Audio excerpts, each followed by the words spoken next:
kuko bari batunze agakiza gafatika. Baravuga ngo twebwe niba Uwiteka atwishimira, twebwe bariya ntacyo bavuze, tuzabarya nk'abarya iki? Umutsima. Ishuri ry'Imana rero ntabwo urikwepa, ntiwarishyiramo undi muntu ngo aryige, riba ari iryawe ku giti cyawe. Iranyigisha, reka mbabwire, ishuri nanjye naciyemo ni iryanjye ku giti cyanjye.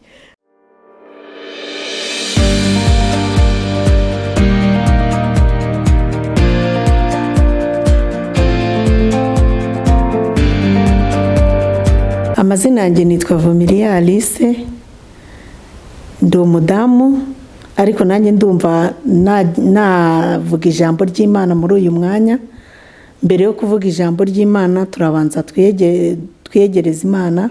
Data wa twese uri mu ijuru, Mana nyiringabo, nyir'ubutware kandi nyir'ubushobozi, nyir'imbaraga, turakwinginga kugira ngo uzubane natwe, utangirane natwe, n'aba ari twe ahubwo aba ari wowe ushyirwa hejuru kuri twe, kuko izina rye rihabwa icyubahiro. Cyo duheje n'imbaraga mbi zose z'umwanzi Sekibi mu izina rya Yesu, kandi ukugendera abandi natwe ntudusige mu izina ryawe ryera Yesu, amen. Ndumva twaganira ku ijambo ry'Imana. Turasoma urwandiko rwa kabiri Pawulo yandikiye Timoteyo, ibice 3 kuva ku murongo wa mbere kugera kuri 5. Haranditse ngo, ubuhenebere buteye ubwoba bwo mu minsi y'imperuka.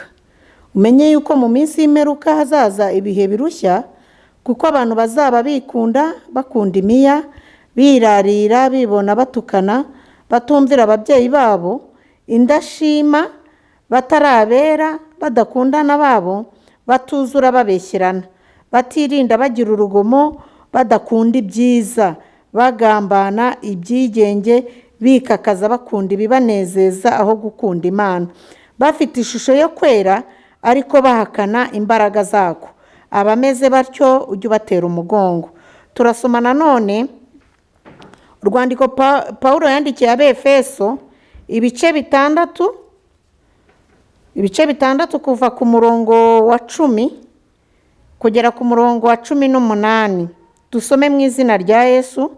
Haranditse ngo, uburyo bwo gutwara intwaro zose z'Imana, ibisigaye mukomerere mu mwami no mu mbaraga z'ubushobozi bwe bwinshi. Mwambara intwaro zose z'Imana kugira ngo mubashe guhagarara mudatsinzwe n'uburiganya bwa Satani, kuko tudakirana n'abafite amaraso n'umubiri, ahubwo dukirana n'abatware, n'abafite ubushobozi, n'abategeka isi y'umwijima, n'imyuka mibi y'ahantu ho mu ijuru. Nuko rero mutware intwaro zose z'Imana kugira ngo mubashe gukomera ku munsi mubi, kandi murangije byose mubashe guhagarara mudatsinzwe. Muhagarare mushikamye, mukenyeye ukuri, mwambaye gukiranuka nk'icyuma gikingira igituza, mukwesa inkweto arizo ubutumwa bwiza bw'amahoro bubiteguza. Kandi ikigeretse kuri byose, mutware kwizera nk'ingabo kuri byose. Ndasubiramo, mutware kwizera nk'ingabo, ariko muzashoboza kuzimisha imyambi ya wa mubi yose yaka umuriro.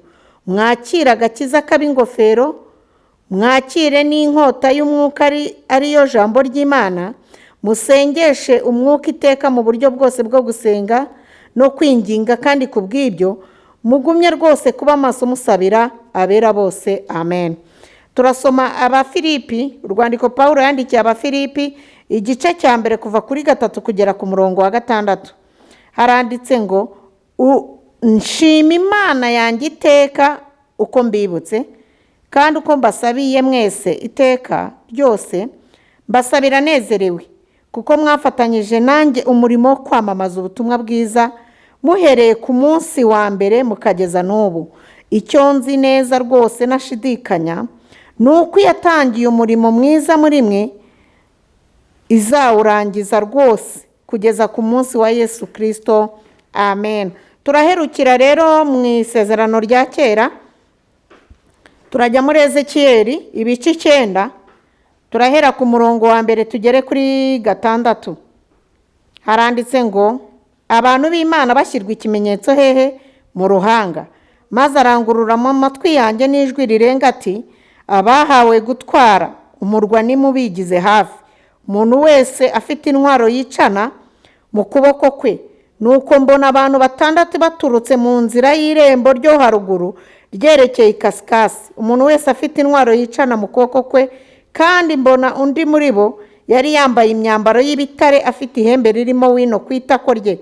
Maze barinjira bahagarara iruhande rw'igicaniro cy'umuringa. Nuko basanga ubwiza bw'Imana ya Isiraheli bwavuye ku mukerubi aho bwahoze bugeze mu muryango w'inzu. Maze ahamagara uwo muntu wari wambaye imyenda y'ibitare, afite ihembe ririmo wino ku itako rye. Nuko Uwiteka aramubwira ati, genda unyure mu murwa hagati muri Yerusalemu, maze ushyire ikimenyetso mu gahanga k'abantu banihira ibizira bihakorerwa byose bikabatakisha. Babandi arababwira numva ati, nimugende munyure mu murwa mumukurikiye, maze mukubite amaso yanyu ye kubabarira, kandi mwe kugira ibambe. Mutsembeho umusaza n'umusore n'inkumi n'abana bato n'abagore, ariko umuntu wese ufite icyo kimenyetso mwe kumwakura, ndetse muhere mu buturo bwanjye bwera. Nuko bahera kuri abo basaza bari imbere y'inzu. Nuko byagenze. Dusomye ahantu henshi, ariko noneho iri jambo ry'Imana dusomye mu rwandiko Pawulo yandikiye Abefeso rwa 2, hatubwira ngo ubuhenebere buteye ubwoba bwo mu minsi y'imperuka. Iminsi y'imperuka rero ni iki gihe turimo ubu ngubu. Muri iyi minsi y'imperuka umuntu ashobora kuvuga ngo ntiturayigeramo kandi twarayigezemo. Ubwo buhenebere turi kububonesha amaso. Haranditse ngo abantu bazaba bikunda, ngo bakunda imiya, ngo birarira, ngo bafite ishusho yo kwera, ngo kandi atarabera. Ariko ngo abameze batyo ujye ubatera umugongo. Igihe tugezemo, umukristo nyakuri wese agomba kugira ibintu agomba gutera umugongo. Niko bimeze rwose. Umukristo agomba kugira ibintu agomba gutera umugongo. Niyo mpamvu rero ku bw'aya magambo yose tumaze gusoma, harimo ijambo rya mbere, harimo ibyigisho, ibintu 3 tugomba kuganiraho. Ikintu cya mbere ni agakiza gafatika. Ako gakiza gafatika karakenewe muri iki gihe. Njyewe Imana yarambwiye ngo nimbwira abantu ngo batunga agakiza gafatika. Nuko hariho igihe abantu batunga agakiza kari pirate, kandi agakiza gafatika niko gategerejwe muri iki gihe. Umuntu ufite agakiza gafatika ntagaterwa ubwoba n'iminsi n'ibihe, ahubwo we yongera amasengesho iyo afite ako gakiza gafatika. Ikindi cya kabiri, irambwira ngo abantu nibasaba imbaraga z'umwuka wera. Imbaraga z'umwuka wera nazo zirakenewe muri iki gihe. Ikindi cya gatatu, ngo bashyirweho ikimenyetso. Icyo kimenyetso se ni ikihe? Dusomye muri Ezekiyeli, niho dusoreje ibice 9 kuva ku murongo wa 1 kugera ku murongo wa 5, ngo abantu b'Imana bashyirwa ikimenyetso mu ruhanga. Igihe tugezemo ni igihe cyo kugendana ikimenyetso. Icyo kimenyetso se ngenda hera ku gakiza gafatika. Iminsi turimo ni iminsi igoye abantu. Turi mu minsi y'ubuhenebere. Abantu bagomba kugira ibintu bagomba gutera umugongo. Ibintu bagomba gutera umugongo birahari. Iyi si nubwo muyibona gutya, ni ukuri iryoheye abayirimo. Kandi twebwe abizera mu isi si iwacu ni mu ijuru. Niyo mpamvu tugomba gutunga agakiza gafatika. Agakiza gafatika, Imana irashaka ko umuntu akambukana kakajyana mu kindi gihugu. Yagera muri icyo gihugu akazagaruka afite ka gakiza yajyanye. Agakiza ni umwambaro Kristo nyakuri. Umuntu arawambara, umuntu awujyana mu kazi, umuntu awujyana hirya no hino. Ahantu hose ugiye ujyana uwo mwambaro w'agakiza. Ako gakiza gafatika karakenewe muri iki gihe, kuko abantu bajya bagira agakiza ka pirate. Agakiza bakagasiga mu Rwanda, yakurira indege akagasiga mu Rwanda, yagera iyo agiye akaba nk'abandi bose, akaba atavuga n'ijambo ry'Imana, bakaba batamubonaho n'imbuto z'umwuka wera, akaba nta n'ikintu kigaragaza yuko yamenye Imana. Agakiza rero Imana irashaka ko umuntu agakiza akagendana. Waryama ukakaryamana, wabyuka ukakabyukana, ukakirirwana ukakagendana ugiye mu isoko ugiye guhaha.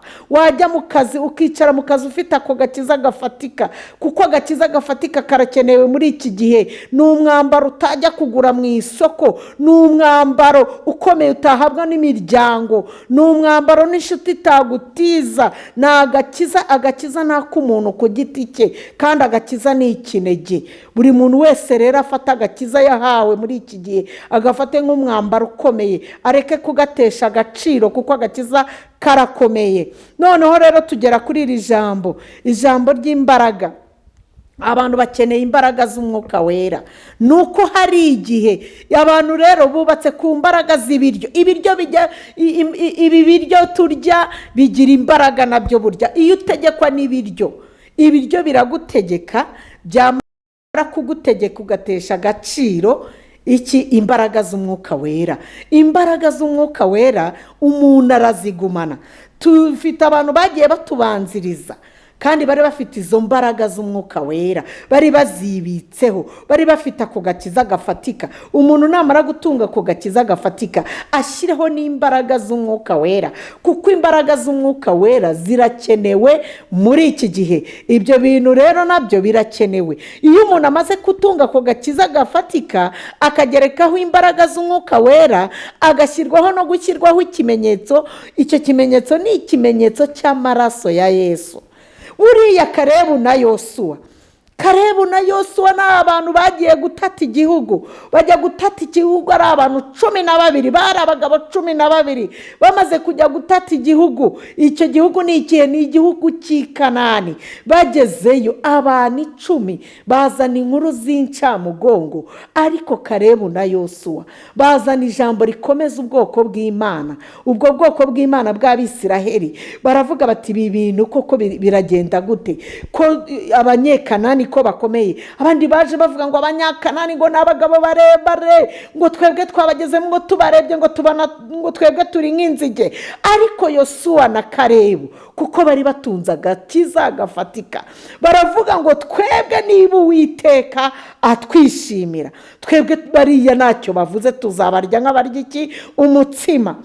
barareba bari batunze ikintu cyitwa agakiza nyako, agakiza gafatika, agakiza batahawe n'imiryango. bashingira ku by'Imana yagiye ikora, ukuntu Imana yabanye nabo, ukuntu Imana yabambukije inyanja itukura, ukuntu Imana yabarwaniriye intambara, ukuntu baje mu bwoko bw'Abisiraheli batari Abisiraheli, ariko bakageramo bakabona ko mu Bisiraheli bakurikiye Imana y'Abisiraheli kuko bari bazi ko ari Imana ikora. ariko kuko bari bafite ako gakiza gafatika, baravuga ngo niba Uwiteka atwishimira. nubwo abanyakanani mu by'ukuri barakomeye kandi koko ni barebare, ariko twebwe ikintu tubarusha iki? tubarusha Imana. haleluya! Imana baravuga bati twebwe niba Uwiteka Imana atwishimira, tuzabarya nk'abarya imitsima. icyo gihe rero baragiye bafashe babagabo 10 uko baje baca intege abandi. nubona umuntu ari igicanege kuri wowe akubwira ngo iby'uru rugendo igihe wahereye ubijyamo, iby'aka gakiza igihe wahereye ubibamo, ubundi wakuyemo izihe nyungu, ubundi wabonye iki? kuko uzaba utunze agakiza gafatika, uzamubwira ibihamya Imana yagiye gukorera, uzavuga ukuntu wabonye Imana. nta muntu ubaho utarabonye Imana. igihe tugezemo ni igihe cyo kuvuga Imana wiboneye wowe ubwawe. njyewe Arisa nkavuga Imana nabonye, nkavuga ukuntu Imana igira neza, nkavuga ukuntu Imana ari inyangamugayo, nkavuga ukuntu Imana itabara, nkavuga ukuntu Imana ishobora byose, nkavuga ukuntu Imana igabura, nkavuga ukuntu Imana ikura ku cyavu ikicazanya n'ibikomangoma, nkavuga ukuntu Imana ijya yitamurura mu gicuku cya nyuma, nkavuga ukuntu Uwiteka namubonye ari intwari mu ntambara, nkavuga ukuntu Imana. ubundi nubona umuntu nta kintu kimuturuka mu kanwa kiguhumuriza, ari ukuguca intege akavuga ngo dushingiye kuri ibi ngibi, dushingiye yuko wowe mu buryo wavutsemo cyangwa wabayeho cyangwa mu miryango wavutsemo, ukabona nibyo binahora gukangisha buri teka, mutera umugongo ngo wameze batyo, ngo ujye ubatera umugongo ngo kuko ngo baba bafite ishusho yo kwera ngo kandi atarabera. ubundi umukristo akwiye kugira ibintu agira atera umugongo. muri iyi minsi umukristo agomba guhunga kuko iyi si iradukurura muri iki gihe, kuko ari iki gihe kigoye.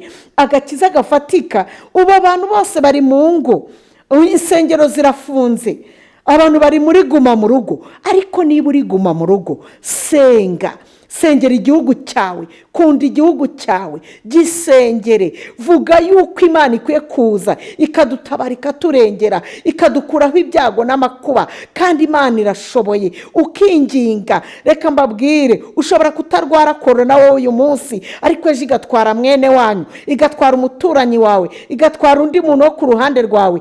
Niyo mpamvu umuntu wese akwiye gusenga, akinginga Imana. Ibyo abantu bitwaza ngo insengero zirafunze, ariko urwo mu mutima ruracyakorana n'ubu, ntabwo rufunze. Haleluya! Imana ishimwe. Rero agakiza gafatika ni intwaro n'umwambaro ukomeye umuntu akwiye kwambara, akawugendana, akawurarana, akawubyukana, akambuka umupaka akagenda mu bindi bihugu afite ka gakiza gafatika, akavuga ati njye nabonye Imana. Ubundi hari umuntu wabaza ibyiringiro bye akumva abuze ikintu agusubiza, kandi agakiza gafatika karakenewe muri iki gihe. Ni ukuri umuntu urimo agakiza gafatika, iyo akubonye akugirira impuhwe, akavuga ati komera, ihangane, mu isi si iwacu, iwacu ni mu ijuru. Abazi Imana yabo bazakomera, nibamara gukomera bakora iby'ubutwari. Tugeze mu gihe byo kugira ngo dukore iby'ubutwari. Ubutwari burakenewe muri iki gihe, ubutwari burakenewe. Umukristo agomba gutunga ako gakiza gafatika, kakamukomeza, akavuga ati Imana nubwo insengero zifunze, ariko urwo mu mutima wanjye ruracyahari, ngenda cyarufite, nubwo ndi mu rugo urusengero rwanjye ruracyahari. Agakomeza akinginga Imana, kandi Imana irumva. Uru rusengero rwo mu mutima Imana irukoreramo cyane, kandi Imana ikiza ibintu byinshi muri uru rusengero rwo mu mutima, kuko iri Imana ishobora byose kandi ibera hose icyarimwe. Noneho umuntu rero yamara gutunga ku gakiza gafatika, agahita ashyiraho ikintu cyitwa imbaraga z'umwuka wera. Abantu nibasaba imbaraga z'umwuka wera, imbaraga z'umwuka wera zirakenewe muri iki gihe kigoye. Imbaraga z'umwuka wera zirakenewe. Mwami Yesu, tanga imbaraga z'umwuka wera ku bantu bazishaka. Imbaraga z'umwuka wera nizo zikubwira ko mugenzi wawe atariye kandi uri mu rugo wariye, kuko umwuka aragusanga akakubwira ati nubwo uriye ariko menya ko mugenzi wawe atariye. Ukamenya ko atariye, ukamufata nawe ukamushyira ibyo kurya. Umwuka wera arakenewe muri iki gihe. Umwuka wera gushyiramo urukundo. Umwuka wera arakenewe. Abantu bareke kurata imbaraga z'ibiryo. Imbaraga z'ibiryo zitagaciro rwose pe, ariko imbaraga z'umwuka wera zirakenewe, kuko muri iyi minsi turi gukirana n'imbaraga zo hejuru ahantu mu kirere. Niyo mpamvu umuntu ufite imbaraga z'umwuka wera asengera abarwayi bagakira. Umuntu ufite imbaraga z'umwuka wera arizera. Umuntu ufite imbaraga z'umwuka wera avuga Imana neza, atavuga ngo ntabwo nareka kuyizera, kuko afite imbaraga z'umwuka wera. Gushyirwaho ikimenyetso rero, ikimenyetso kirakomeye muri iki gihe. Ikimenyetso umuntu wese ugifite ntacyo azaba, azarindwa n'Imana yo mu gihugu cyera cyo mu ijuru. Igihe turiho ni igihe cyo kuvuga ngo umuntu, ese Mana, ikimenyetso cy'amaraso ya Yesu kindiho? Nicyo kintu umuntu yarakwiye kubaza Imana muri iyi minsi, akavuga ati Mwami Yesu, nshuti yanjye, bwugamo bwanjye, mukunzi wanjye, narakubonye. Ubundi tangira, iyo ushaka kugira ngo Imana igukorere, ni ibyo uri kubona imbere yawe bikomeye, banza uyishimire n'ibyo yakoze. Abantu rero bameze nka wa mwana uhora asaba umubyeyi ati mama, ariko iyo udahora ushima umubyeyi, wavuga uti mubyeyi wanjye wakoze, aravuga ati uyu mwana ushimiye henganze n'iki ngiki nyimukorere. Niko natwe Imana ishaka ko tuyishimira ibyo yabanje kuduha. Hari abantu Imana, niba Imana ikugaburiye, menya ko hariho abantu batabibonye. Niba Imana ikwambitse, menya ko hariho abambaye ubusa. Niba Imana igukoreye ubukwe, menya ko hariho abandi bakobwa batarakorerwa ubukwe kandi bagitegereje Imana. Bakomeza ahubwo babwira uti mu ijuru Imana igikora ubukwe bukagaragara. Njyewe ndi umugabo wo kubihamya. Nabonye iyi Imana itabara, nabonye iyi Imana ikora imirimo n'ibitangaza, nabonye iyi Imana ihindura mateka, nabonye iyi Mana ishobora byose. Gukurikira uyu mugabo witwa Yesu ntago bitera umwaku. Gukurikira uyu mugabo witwa Yesu ntago bimwaza. Gukurikira uyu mugabo witwa Yesu ni umugabo ukomeye kandi uharanira ijambo yavuze akarisohoza. Reka mbabwire, iyo uriho ikimenyetso ni ukuri kw'Imana. Abarozi bagushyira muri sisiteme yabo. Abarozi bajya badushyira muri sisiteme yabo ngo barebe ko batubona, bakatubura kandi duhari, kubera ko twebwe turiho ikimenyetso. Icyo kimenyetso ni ikimenyetso cy'amaraso ya Yesu. Bakagushaka bakakubura, bakibaza bati se uriya ni iki gituma tutamushobora? Ni iki gituma nese uzi ko iyo uriho ikimenyetso, uzi ko iyo abarozi baguhize bakubura kandi uriho kubera amaraso ya Yesu akuriho, bakakubura neza, bakagukubitisha inkuba kandi uhari, bakakubura kubera Imana n'uburinzi bwayo bukuriho. Iyo uriho ikimenyetso urindwa neza, uba ufite ingabo zikurinze. Buri muntu wese rero aharanire gushyirwaho ikimenyetso. Ikimenyetso urakijyana aho waba uri hose, ujyana cya kimenyetso cy'amaraso ya Yesu. Amaraso ya Yesu, mwibuke ko cya gihe na marayika anyura muri Egiputa babwiye ubwoko bw'Abisiraheli ngo bashyire amaraso ku nzugi zabo. Marayika yageze muri icyo gihugu, ageze mu gihugu cya Egiputa, agezeho ntiyakora ku ngo z'Abisiraheli. Ariko uwapinze, nuko buriya twebwe tutabasha kubimenya neza kuko ntabwo twari turi muri Egiputa, ariko ntabwo buriya niba hariho Abisiraheli bapinze ibyo bari babwiwe, ntibabuze gupfa, barapfuye kuko nta kimenyetso cyari kibariho. Ariko amaraso ya Yesu burya niyo afite umumaro mwinshi cyane kuruta kwishingikiriza iby'iyi si. Ubu rero iminsi turimo, kuko ari iminsi igoye, wibeshye ugahanurira umuntu ukamubwira ngo mbonye wurira indege ugiye mu Bushinwa, yakubwira ngo toka shetani. Urabibonye neza cyangwa uri kunyohereza mu rupfu? Iminsi turimo, ariko umuntu uriho amaraso ya Yesu, ariho ikimenyetso, yavuga ngo ni ukuri, yavuganye nanjye yuko nzurira indege kandi ivugana nanjye ko izangirira neza. Yavuganye nanjye rero niyo nagendana nayo kandi nkazagarukana nayo, kubera ko ariho ikimenyetso. Duharanire gushyirwaho ikimenyetso cy'amaraso ya Yesu. Ab'umusore, ab'umukobwa, ab'umugore, ab'umugabo n'abana bacu, turebe ko bashyizweho ibimenyetso. Umuntu wese arebe ko urugo rwe ikimenyetso cy'amaraso ya Yesu kibariho. Umuntu arebe ko imiryango yiwe hariho amaraso ya Yesu, bariho uburinzi. Ubundi ikimenyetso cy'amaraso ya Yesu ni uburinzi. Ni uburinzi bukomeye cyane. Abantu bajya bareka kuyafobya, abantu bajya bareka kuyatesha agaciro. Amaraso ya Yesu yagize umumaro. Amaraso ya Yesu yadukuyeho amazina twitwaga, ni ukuri yari igisebo kuri twebwe. Ariko amaraso ya Yesu, tumaze kwakira umwami Yesu nk'umwami n'umukiza, yaduhinduriye izina. Yesu rero iyo yagushyizeho ikimenyetso, uratinyuka, ubasha kuvuga, kuko iminsi turimo ari iminsi mibi. Reka igihe tugezemo ni igihe cyo kubwiza abantu ukuri, tukababwiza ukuri kuri mu mitima yacu, tukareka kubabwira ngo wuriye indege. Niba wuriye indege, hari n'aburira indege bagiye gukora ibyaha. Ariko noneho se indege ni ikintu gisanzwe, ahubwo igifite umumaro ni uko gutunga agakiza gafatika, ugatunga izo mbaraga z'umwuka wera, ugatunga no gushyirwaho ikimenyetso. Ibyo bintu bitatu iyo ubyibitseho urakomera, nta gishobora kugukanga. Uravuga ngo uko byagenda kose mfite umurengezi wanjye, kandi ahora ndengera ku manywa na nijoro, ahora ndwanirira uko bwije n'uko bukeye, ngo icyo nzi neza nashidikanya. Uwo yari Pawulo ari kuvuga neza abwira Abafilipi rero ubwo ngubwo ntibakiriho, ni twebwe Abanyarwanda.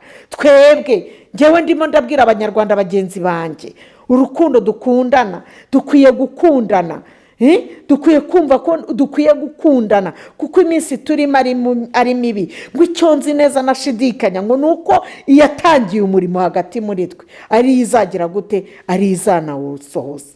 Ni ukuri, reka mbabwire, umurimo w'Imana urindwa nayo. Ntabwo umurimo ari uw'umuntu ku giti cye, umurimo w'Imana.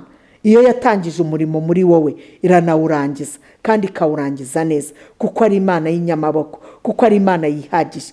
Kandi ikindi gikubitiyeho, mugire uburyo bwo gutwara intwaro zose z'Imana. Umukristo akwiye gutwara intwaro zose z'Imana, kandi ikindi agakomera ku munsi mubi. Umuntu akwiye gukomera ku munsi mubi. Umunsi mubi ujya ugera ku muntu we. Umunsi mubi iyo wakugezeho nibwo ubona inshuti, ukabona n'umuntu w'umwanzi, nibwo ubona abakubwira neza n'abakubwira nabi. Umunsi mubi ujya ubaho. Umunsi mubi umuntu ujya umugereraho, kandi umuntu wese ubaho ajya ahura n'umunsi mubi, ngo ariko mubashe gukomera ku munsi mubi. Kandi n'ikigeretse kuri ibyo byose, mutwara agakiza. Agakiza karakomeye. Njye nkunda agakiza cyane. Buri munsi iyo mbyutse ndabungabunga nkavuga ngo agakiza kanjye kuri iyi tariki kameze gute, byifashe gute agakiza kanjye. Ubwo nta muntu uheruka gukandagira mu rusengero. Hariho abantu bamaze umwaka, bagiye kuzuza umwaka batarakandagira mu rusengero. Ese nkawe mukristo utarakandagira mu rusengero, agakiza kawe ugatwaye ute, ugafasha ute, ukabundikiye gute muri iki gihe? Ko agakiza ari ikintu gihenze cyane. Agakiza nawe wagatiza undi. Ntago nagutiza agakiza kanjye. Agakiza ni ikinege. Agakiza ni ak'umuntu ku giti cye, kandi gusenga bigirira umumaro nyirabyo.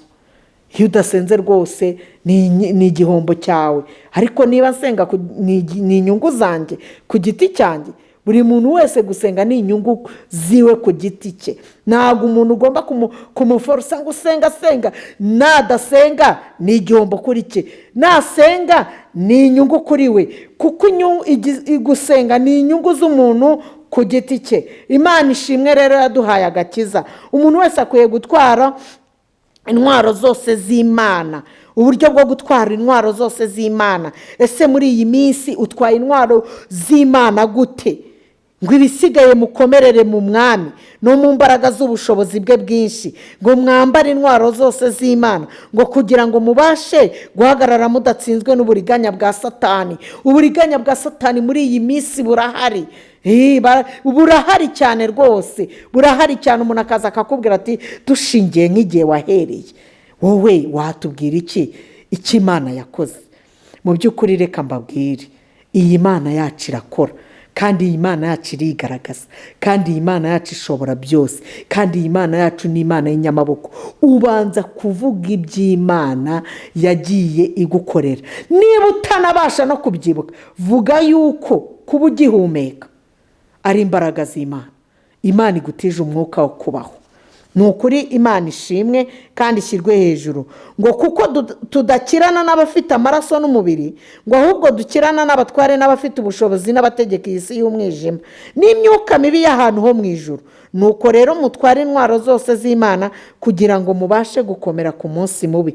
Murangije byose mubashe guhagarara mudatsinzwe. Muhagarare mushikamye mukenyeye ukuri. Igihe turimo ni igihe umuntu akwiye kugira ukuri. Ukuri kurabuze mu bantu, mw'abantu mwe.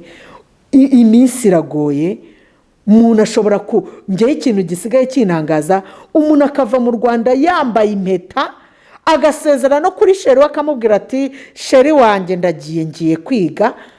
Yagerayo ya mpeta akayikuramo akiyita umusore. Ibyo bintu rero burya ni ikinyoma. Niyo mpamvu umuntu akwiye kugenda afite ukuri. Tunga ukuri kuri wowe. Ukuri kunesha ikinyoma. Mwambaye gukiranuka nk'icyuma gikingira igituza, mukwesa inkweto arizo butumwa bwiza. Ubutumwa bwiza burakenewe muri iki gihe bw'amahoro bubiteguza. Kandi ikigeretse kuri byose, mutware kwizera nk'ingabo. Umukristo wese agomba gutunga kwizera. Umukristo wese, ntabwo ndi kuvuga amadini. Umukristo ni umuntu wamenye ko Kristo ari umwami n'umukiza. Nta dini ritazabura umugeni. Umuntu wamenye ko Kristo ari umwami akwiye gutunga kwizera. Kwizera ni intwari ikomeye. Ushobora kurwara ukavuga uti ngewe nshingiye yuko iyi Yesu ashobora, nanjye azanyiza. Kandi ikindi, ushobora gukira, ariko ushobora no kurwarana kwizera bwa burwayi kandi ugakomera, kandi Imana ikabana nawe kuko ari Imana y'inyembaraga. Kandi ugomba gutunga kwizera. Umuntu wese agomba gutunga kwizera. Kwizera kunesha ibicantege biza bikakugeraho. Reka mbabwire, umuntu ashobora kuza akakubwira ati shingiye nge nkunda kwitangaho urugero, kuko nanjye maze gukizwa nahuye n'urugamba rukomeye kandi mpura n'urugamba rukomeye. Imana yaravuganye nanjye yuko igiye kunyuza mu ishuri ry'Imana. Rero ntabwo urikwepa, ntiwarishyiramo undi muntu ngo aryige, riba ari iryawe ku giti cyawe. Iranyigisha. Reka mbabwire, ishuri nanjye naciyemo ni iryanjye ku giti cyanjye. Hari kubengwa n'abantu, nge barambenze bakajya bandundaho amazeru, kandi bambenga inshuro 7, kandi naravuganye n'Imana irambwira ngo humura, nzagutabara, nzihesha icyubahiro. Iyo Mana ibanza kuvugana nanjye, narabengwa. Umusore akaza rwose, akansaba urukundo, ngewe yamara kunsaba urukundo nkamwemerera, namara kumwemerera akambwira tumva ntibigishobotse, ntago bikirimo, ntago mbyemera ko ibi bintu oya.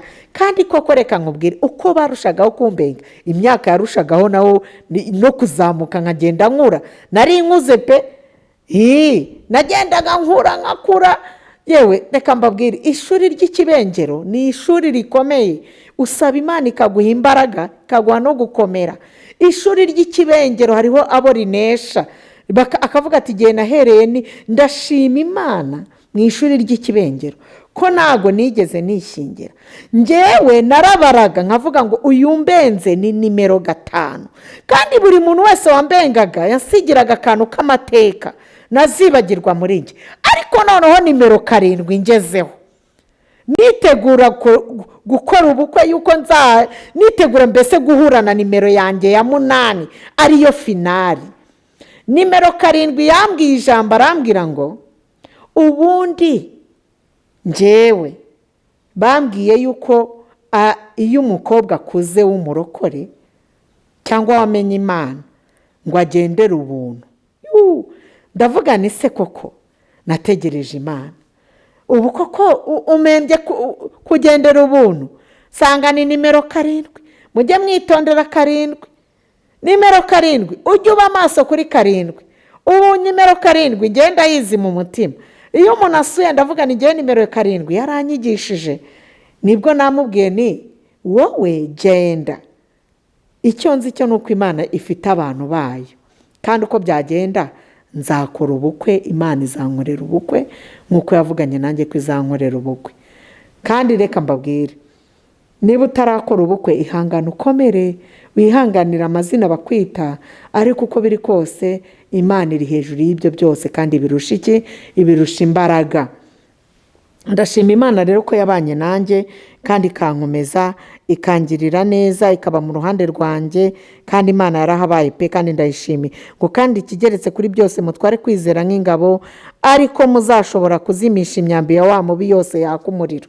Ni ukuri imyambi ya Satani iza yaka umuriro, ariko iyo igezeho igapika kuri kwa kwizera kwawe, igasanga ufite kwizera, urakomera ukavuga uti shingiye ku byo nabonyeho Imana yacu ni inyangamugayo. Uyu mugabo witwa Kristo sinamuhemukira, yambereye byose. Umva, Yesu yatugiriye neza, yaduhaye agaciro, nta gaciro twari dufite, twari iciro ry'imigani, ariko yagiye aduhindurira izina. Turashima rero Yesu ko ashobora byose, nta kijya kimunanira. Ngo mwakire agakiza kaba ingofero. Urumva ko agakiza karushijeho byose. Ni ukuri ni ingofero umuntu yambara mu mutwe. Burya iyo uri ku rugamba umuntu akakurasa mu mutwe, abakurashe, abakwangisha, uba ufite risike yo gupfa rwose. Iyo umutwe uratekereza, kandi ibintu byinshi bikorerwa mu mutwe. Ngo mutware agakiza nk'ingofero. mutware agakiza nk'ingofero, mwakire n'inkota y'umwuka ariyo jambo ry'Imana, musengeshe umwuka iteka mu buryo bwose bwo gusenga no kwinginga, kandi ku bw'ibyo rwose mugumye rwose kuba maso musabira abera bose. Amen. Nanjye rero ndumva ijambo ry'Imana ari iryo ngiryo twaganiriyeho. Umuntu muri iki gihe akwiye gutunga agakiza gafatika, akinginga Imana ikamuha imbaraga z'umwuka wera, agashyirwaho n'ikimenyetso. Ibyo bintu uko ari bitatu birakenewe muri iki gihe, aho abantu batakigira ukuri, aho abantu bari kubeshya, aho abantu batakigira urukundo, aho abantu bari mu buhenebere buteye ubwoba bwo mu minsi y'imperuka. Ni ukuri ibyo byose umuntu akatunga, akagira ibyo atera umugongo. Umukristo nyakuri, umuntu wamenye Imana, akwiye kugira ibyo atera umugongo, kandi mufashwe n'iryo jambo ribakomeze, rigira aho ribakura n'aho ribashyitsa, kuko Imana twizeye kandi twakurikiye ni inyamaboko, ishobora byose, niyo kwiringirwa. Nanjye ikintu nakomeza ku bantu bari bafite amakwe, ubukwe bukaba bwarahagaze, bagire kwizera, byange bikunde icyo Imana yabanditseho izagisoza, kuko ari Imana ishobora byose, ni inyamaboko, niyo kwizerwa, ifite ubutware n'ubushobozi. Iyo ivuze biraba, yategeka bigakomera. Kandi ijambo ry'Imana rivuga ngo abazi Imana yabo bazakomera, nibamara gukomera bakora iby'ubutwari. Dusome ijambo ry'Imana riri muri Zaburi ibice 23 kuva ku murongo wa mbere kujya ku murongo wa 6. Dusome mu izina rya Yesu. Haranditse ngo Uwiteka ni umwungeri wanjye sinzakena, andyamisha mu cyanya cy'ubwatsi bubisi, anjyana iruhande rw'amazi adasuma, asubiza intege mu bugingo bwanjye, anyobora inzira yo gukiranuka ku bw'izina rye. Naho nanyura mu gikombe cy'igicucu cy'urupfu, sinzatinya ikibi cyose, kuko ndi kumwe nawe. Inshyimbo yawe n'inkoni yawe nibyo bimpumuriza. Ununganiriza ameza mu maso y'abanzi banjye, unsiza amavuta mu mutwe, igikombe cyanjye kirasesekara. Ni ukuri kugirirwa neza n'imbabazi bizanyumaho iminsi yose nyiriho, nanjye nzaba mu nzu y'Uwiteka iteka ryose. Amen. Iri jambo dusomye ndihaye umutwe uvuga ngo agaciro ni amavuta. Amavuta rero ndimo ndavuga ntabwo ari amavuta ayangaya asanzwe. Habaho amavuta y'ubuto, habaho amavuta y'amamesa, habaho amavuta ya rukotoro. Agaciro ni amavuta. Amavuta rero ni amavuta ava ku Uwiteka, ni amavuta uba waramenyweho n'Imana.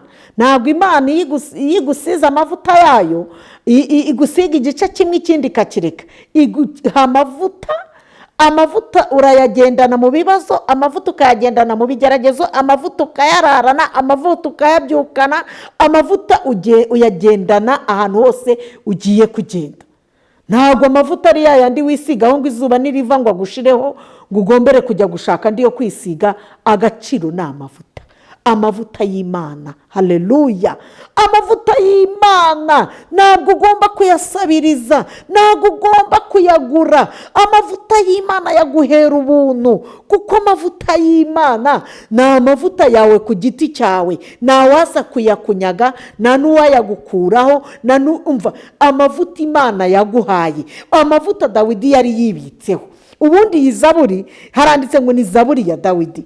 Dawidi tuzi inkuru za Dawidi, ariko ushobora kuba muri iyi minsi Dawidi yiberaga mu ishyamba. Dawidi yari afite abandi banavukana nabo, ariko muri Dawidi muri bene se bavukanaga baramufashe bajya kumuragirisha inama mu ishyamba. Dawidi agezeyo muri rya shyamba ntabwo yavuze ngo ndareka kuragira inama gusa, ahubwo we yashatse Imana n'umwana n'umwuka wera.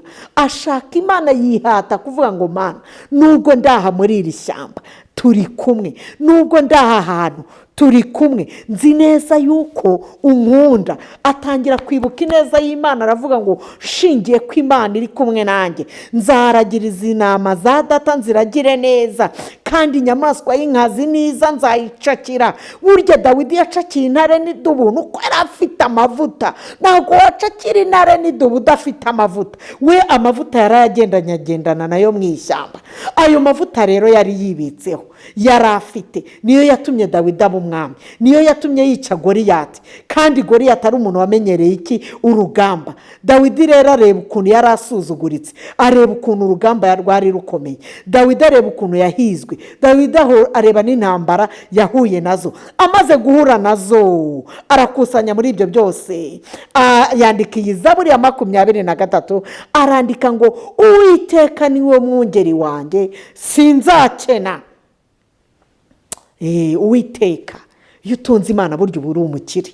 Gutunga Imana ubutunzi ibintu ubutunzi Imana, iyo utunze Imana ubutunze byose, kuko Imana niyo mugenga wa byose, nitegeka ibintu byose. Imana burya agaciro, ushobora gutunga ibintu ariko ibintu bikakuyobora. Ushobora gutunga ibintu bikagutwara uko byiboneye.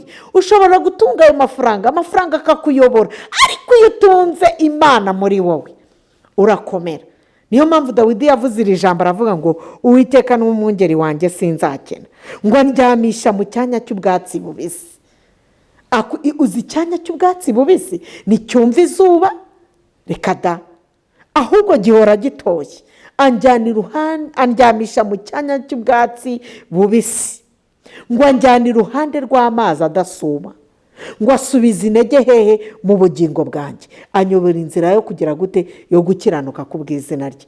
Ngo asubize intege mu bugingo bwanjye. Iyo yumvisha agiye gucogora, avuga ati ariko ibi bintu ndimo bizarangira gute? Uru rugamba ndimo, kuko turi abantu. Erega twebwe turi abantu kandi twambaye umubiri. Twambaye umubiri, buryo umuntu azagira ukubeshya. Umuntu wese arareba agacumura, umuntu wese aratekereza agacumura, ntihazagira ukubeshya. Nta muntu ukoze mu cyuma. Reka buri muntu wese ajya acika intege. Ariko dawidi aravuga ngo asubize intege mu bugingo bwanjye. Ngo anyobora inzira yo gukiranuka. Wakwemereye Imana ikakuyobora. Abantu rero bakunda kwiyobora, kandi Imana ari ikwiye kugira gute? Kubayobora. Iyo wiyoboye ugwa nzira, ariko iyo uyobowe n'Imana uranesha.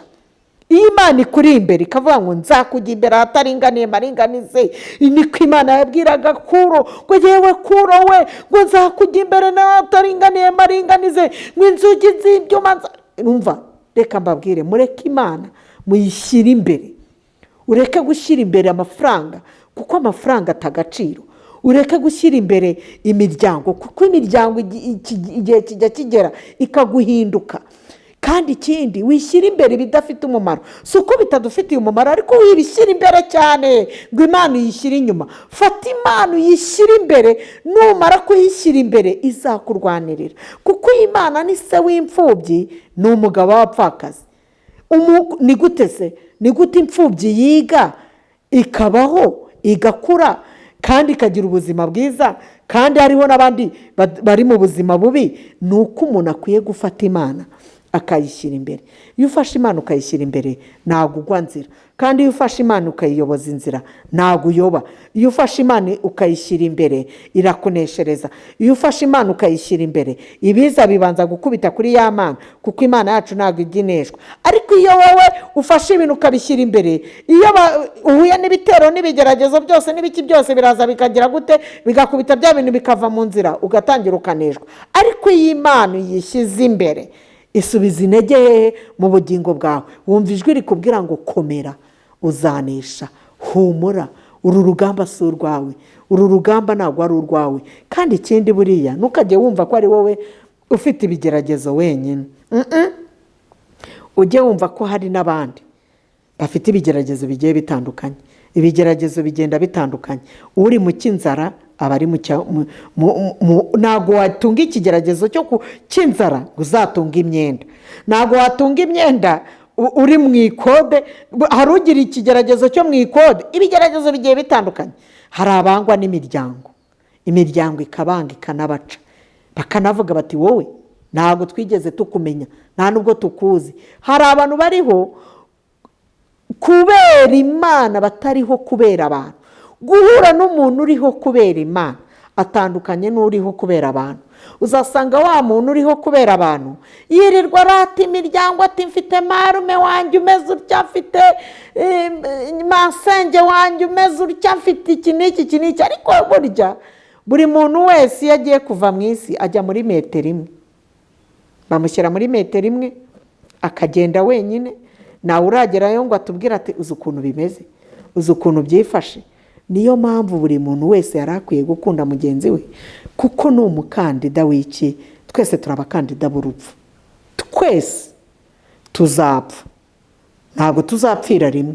Nanjye uri kuvuga ibi nzapfa, ariko uko byakagenda kose buri muntu wese twubahane, buri muntu wese akunde mugenzi we, buri muntu wese yumve yuko akwiye gushyira Imana imbere, yumve yuko imbere hakwiye kujya Imana, aho kugira ngo tuyashyire ubutunzi, aho kugira ngo tuyashyire imiryango, aho kugira ngo tuyashyire ibintu mbese hari n'umuntu ugukangije amashuri akagukandagiza amashuri, reka mbabwire, akakubwira ati nshingiye ko niza aha n'aha, we wareba ugasanga nturarenga n'igihugu cy'u Rwanda, ariko mwakompara mu buzima murimo ugasanga umurusha imibereho myiza kandi akurusha amashuri.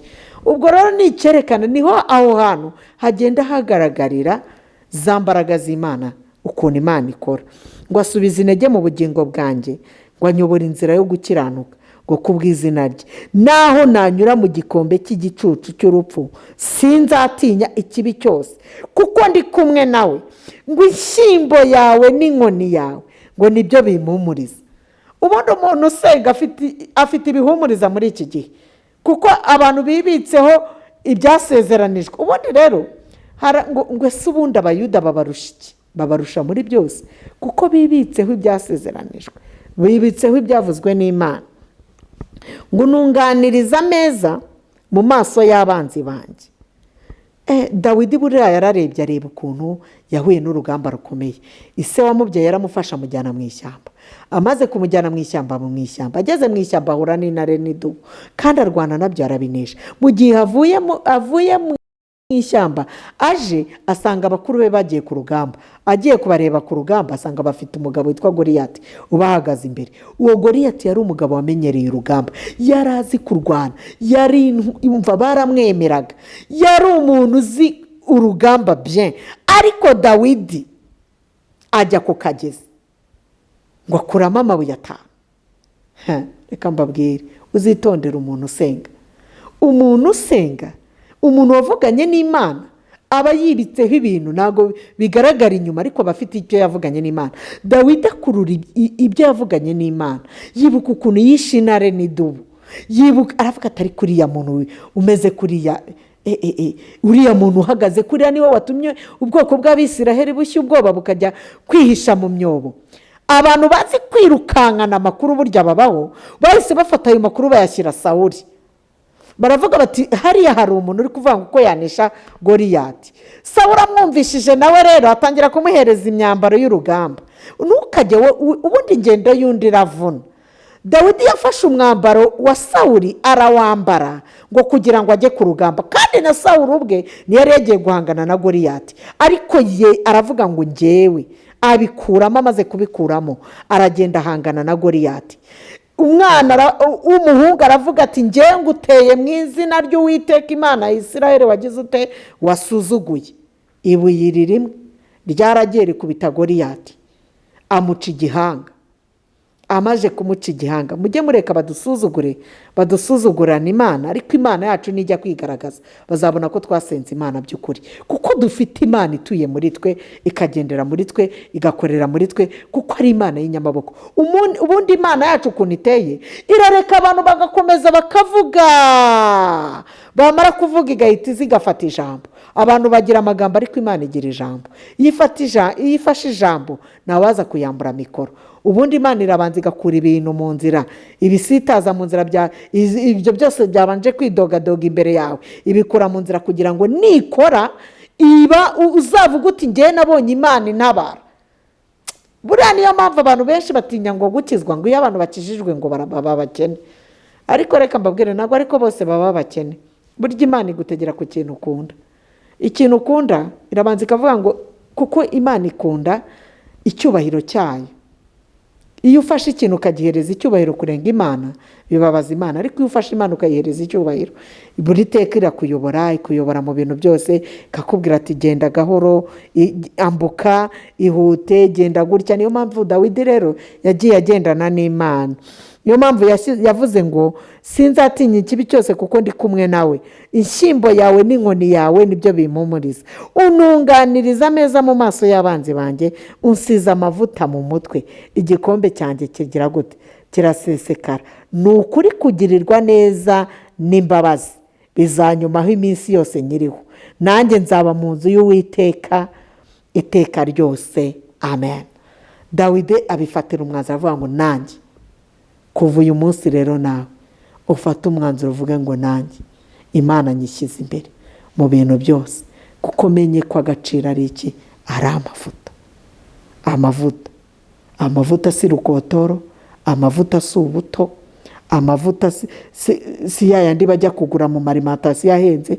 Amavuta agaciro ni amavuta atangwa n'Imana, urayararana, ukayabyukana, ukayagendana, ukayirirwana, ntawaza kuyagukotora aho ngo ayajyane.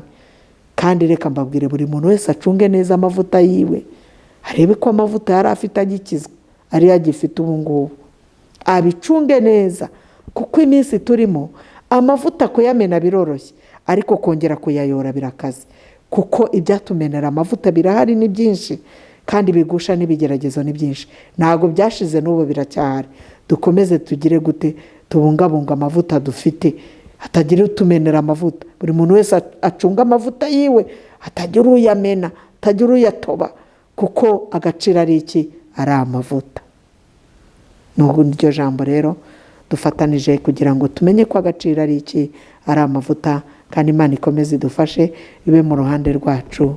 Twongere gusenga kandi dusabira abera bose kugira ngo Imana ikomeze turinde, kandi Imana itugirire neza, itwongerereho imbaraga muri iki gihe gikomeye. Reka dusenge. Data wa twese uri mu ijuru, Mana nyiringabo, nyir'ubutware kandi nyir'ubushobozi, nyir'imbaraga, uri Imana yo kwizerwa no kwiringirwa, ushobora byose nta kikunanira. Igihe tugezemo ni igihe cyo gutunga agakiza gafatika. Ubwo insengero zifunze ariko izo mu mutima ziracyakora, ntabwo zigeze zifungwa rwose. Turagushimiye Mana. Ni ukuri umuntu natunga agakiza gafatika, atuga izo mbaraga z'Umwuka Wera, ashyirwaho n'ikimenyetso, azabasha gukomera, azabasha kunesha imbaraga z'umwanzi sekibi. Kandi nyiringabo Imana, turakwinginze ufashe buri muntu wese uzumva ubu butumwa bwiza, azakomere, azumve ko mu ijuru hari Imana ishobora ibidashobokera abantu. Dusenze twizeye mu izina ryawe ryera Yesu. Amen.